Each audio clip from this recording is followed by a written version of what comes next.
Oh, they still going to call you homophobic.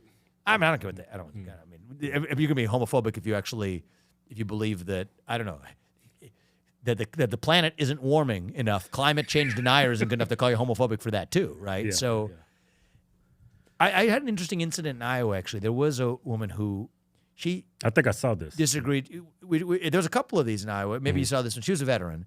It turned out we ended up becoming pretty good friends after it.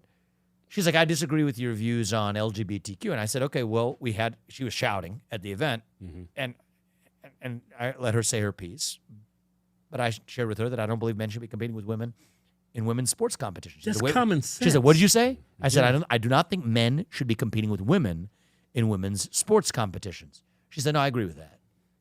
So I said, where do we disagree? She's like, I'm a lesbian. I said, okay, I don't have any disagreement.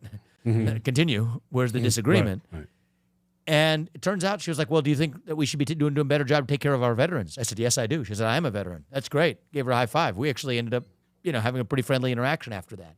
So I think a lot of the labeling ends up creating an artificial divide that is actually fake at its core. Yeah. It's manufactured. Yeah, now, there are true ideologically crazy people who will, want to see nothing short of this nation being divided to a breaking point. But I think most people share the same basic vision of saying that we're one country with differences, but we still share some basic ideals in common. That's what makes us American. Yeah, I think we just got to rediscover that. Yeah, I'm just convinced Democrats condition their voters to think a certain way based on their gender, based on their race, based on their sexuality. They're not preaching objectivity.